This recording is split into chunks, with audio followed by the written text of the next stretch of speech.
Bienvenidos a un viaje al corazón de la exploración espacial. Hoy vamos a vivir la potencia de un motor a propulsión, recorrer la épica de las misiones Apolo y pararnos frente al gigante Saturno V, del pasado glorioso al futuro inmediato con él.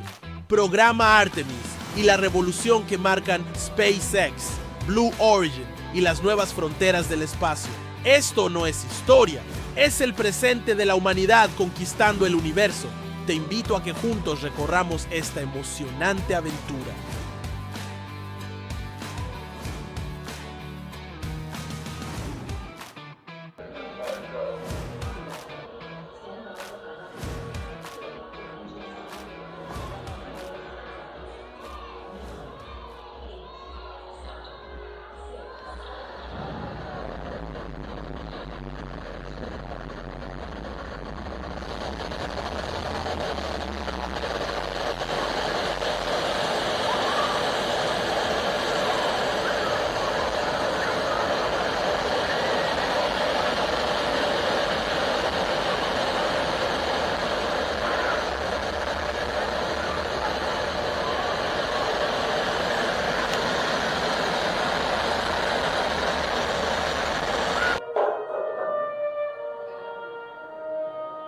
When I was a kid, I used to dream about flying through space.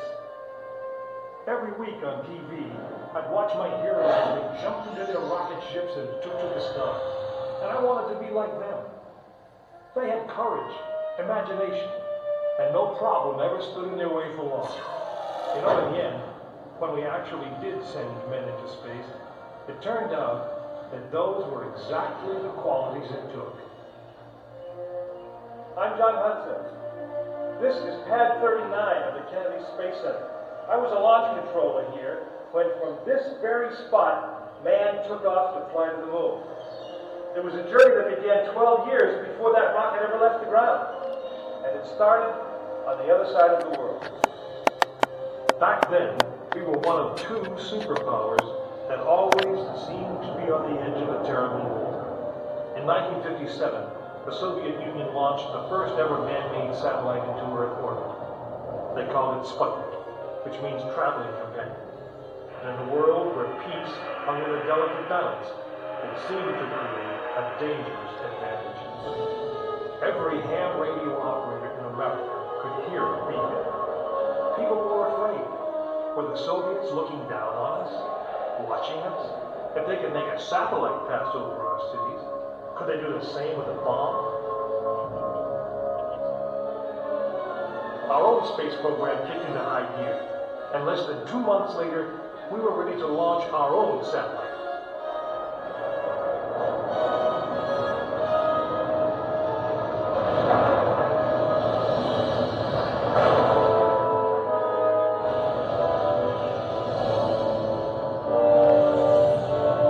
It was being called the Space Race, and we were running a distant second. In 1961, we fell even further behind. Soviet cosmonaut Yuri Gagarin became the first man into space, circling the world in just 89 minutes. We had our own astronauts, and they were eager and ready to take the big ride. But our manned space program couldn't seem to get off the ground. We stuck with it, and on May 5th, 1961, things finally started going right. Astronaut Alan Shepard took his ship Freedom 7 6.5 miles into space. America had its first space hero. Just a few days later, our space program received a new challenge. But this one did not come from the Soviet Union. It came from our young president. In one inspiring moment, he changed the mission from one based in fear of the present to one of hope for the future. But why, some say, the moon? Why choose this as our goal? And they may well ask, why climb the highest mountain? Why, 35 years ago, fly the Atlantic? Why does Rice play Texas? We choose to go to the moon. We choose to go to the moon.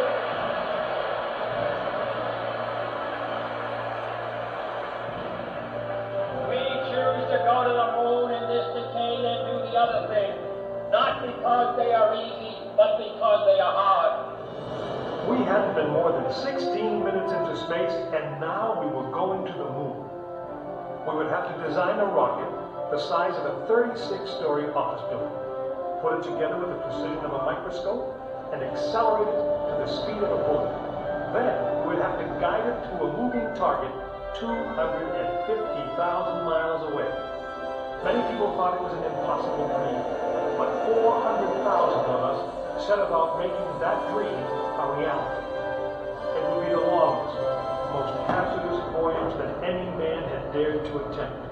But step by step, mission by mission, we orbited the Earth, perfecting the skills and technologies we would need on this incredible journey. Our astronauts practiced maneuvering, docking, and the 1,000 other tasks that would comprise the moon mission. We created new alloys, lighter and stronger than anything seen before. We designed communication systems that would be reliable over the vast distances. And behind it all, we tried to perfect the rocket that would be powerful enough to punch out of Earth orbit and take us to the moon.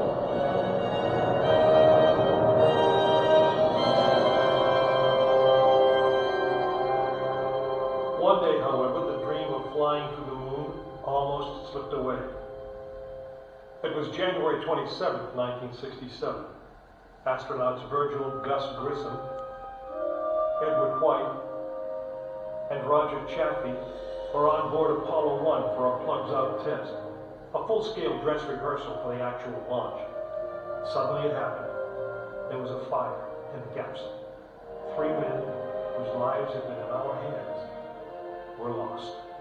Surely the opening vistas of space promise high costs and hardships, as well as high reward. But this country of the United States was not built by those who waited and rested and wished to look behind them. After Apollo 1, some thought we'd failed, and that the moon was out of our reach. But we owed it to those men to learn from their sacrifice and to carry on. We started taking the Apollo vehicle apart, piece by piece. Was the design flawed? Had safety been compromised? Tough questions. And we spent 1.5 years redesigning the spacecraft so that no astronaut's life would ever be at risk because we overlooked something or because we could have done something better. A moon rocket is 91% high explosive, and it goes into the most unforgiving, hazardous environment there is. We could never make it risk-free, and the men who flew them knew that. We didn't send men into space again until Apollo 7 orbited the Earth testing some of the new designs.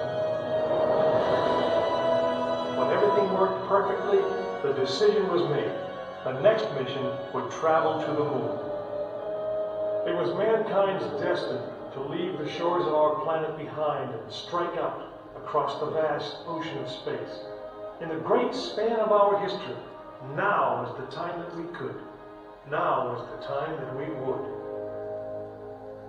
We stood on the eve of the longest, most dangerous journey that any man had ever undertaken. And it would be taken by Frank Borman, James Lovell, and William Anders, the crew of Apollo 8. Through those doors, you'll find the firing room, launch control, just as it was on December 21st, 1968. Please gather all of your belongings. Take small children by the hand. This is the firing room, launch control for the Apollo mission. This is not a mock-up. These are the very consoles we sat at when men first took off to fly to the moon. The tragedy of Apollo 1 had put us 1.5 years behind. We were making up for it in one big leap, and we were doing it with a rocket that no man had ever flown before.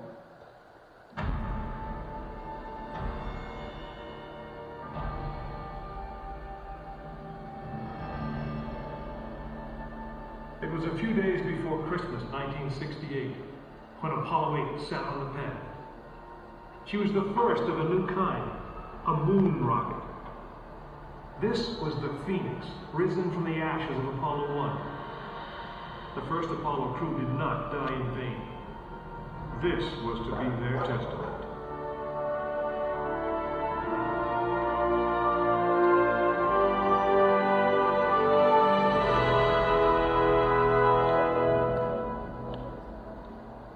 36 stories high. She had been fully fueled throughout the night. The liquid oxygen in her tanks caused ice to form on the outside of the craft. The extreme temperature differences between the air and the sub-zero fuel caused the metal skin of the rocket to expand and contract. Everyone who was on the pad agreed. It was as though the rocket was alive, breathing, straining at the leash. Earlier in the morning, astronauts Frank Borman, Jim Lovell, and Bill Anders had made their final preparations before taking that long ride out to the waiting spacecraft. The minimum safe distance from Saturn V at liftoff was 3 miles. The reason was simple.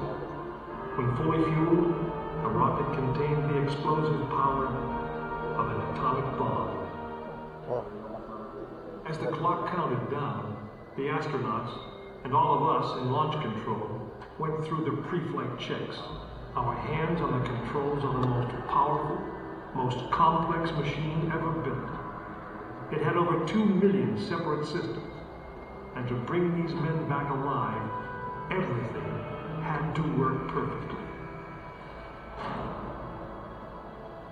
Each individual system had been tested, but what we didn't know was how they would perform when all 2 million began to work together. That moment would come when the countdown clock reached 0.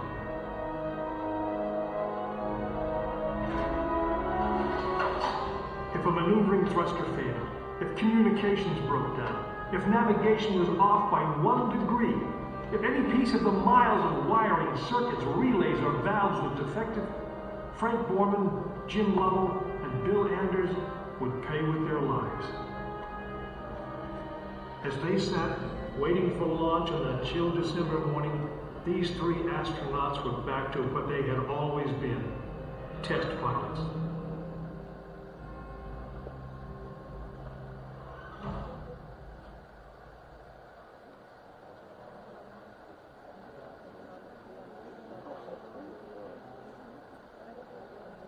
You are now in the final minutes before the launch of Apollo 8, right here where it actually happened.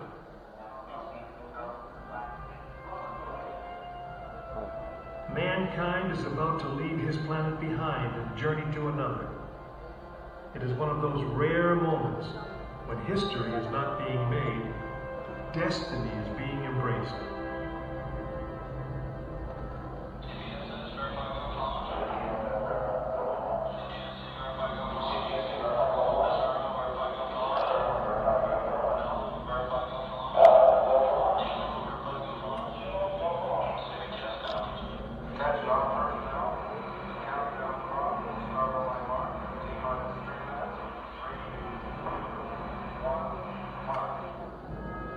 This is launch control, T-minus 3 minutes and counting. We've completed our communications checks with the Apollo 8 astronauts in the cabin, and the communications are go.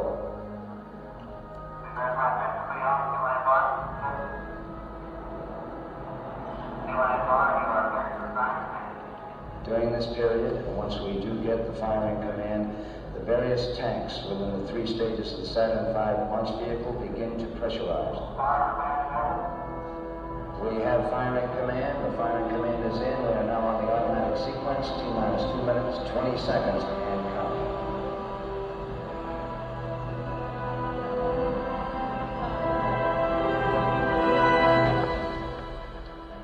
Our status board indicates that all aspects are ready. Instrument unit is ready. Spacecraft ready. Final check of the emergency detection system. That ready light also on. First stage preparations are completed. All systems are A-OK. Okay, keep going. We're on. Ready to go to contact. Stand by, Walter. Okay, you're on. All systems go. 1 minute, 45 seconds and counting. The first stage liquid oxygen tank has been pressurized, and the pressure's still building up. Coming up in 90 seconds, mark T-minus 90 seconds and counting. The Apollo 8 crew standing by, spacecraft commander Frank Borman, Jim Lovell, Bill Anders. We now report that the liquid hydrogen tank in the third stage is pressurized. 1 minute 15 seconds.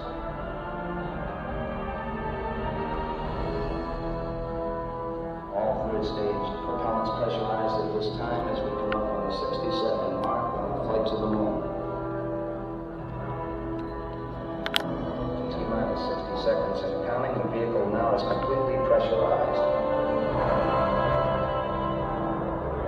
We're coming up on a power transfer shortly.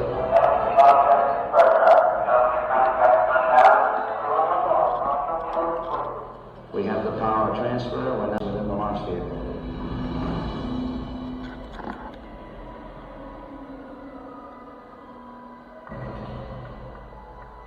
Final reports coming from Frank Borman at this time. Final look at the switch list aboard the spacecraft. 20 seconds, all aspects. We are still go at this time. T-minus 15, 14, 13, 12, 11, 10, 9. Sequence start. The engines are on.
Apollo 8 successfully orbited the moon, and the astronauts returned safely to the Earth. I know. I'm Jim Lovell, and I was one of the crew of this spacecraft, Apollo 8. We were the first men to see the surface of the moon from just a few miles away. But it was the hundreds of thousands of men and women who worked in that team, and the millions of people who supported the mission that really made it possible. That way, I guess, we all went to the moon. Now, on the other side of those doors, you'll find an actual Saturn V moon rocket. It's still the most powerful, the most complex machine ever built. And I guess it's the only one that can take you to another planet. I actually got to fly one on the second flight to the moon called Apollo 13. But that's another story. Esta es la cápsula del Apolo que descendió a la Luna. Y acá arriba vamos a recorrer ahora el Saturno V, pero es real, de punta a punta.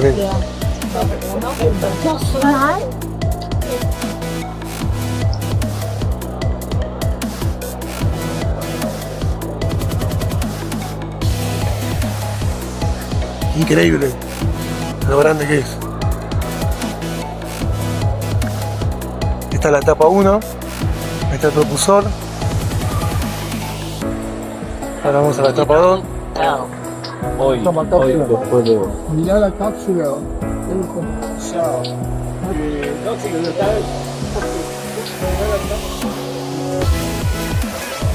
Ya termina la etapa 2 de los propulsores. Todo real esto.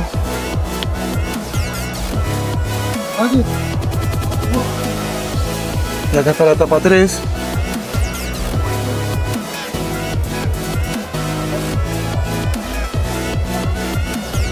Miren lo que es, impresionante. Saturno V, uno de los 3 que quedaron. Hay uno acá, uno en Alabama y uno en Houston, que no se usaron.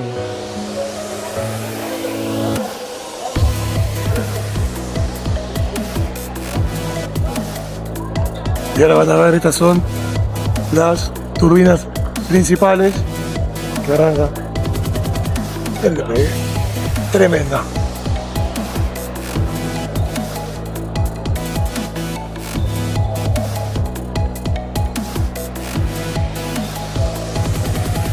Todo original, real, motores reales. Y vamos para allá donde vinimos con el Saturno V.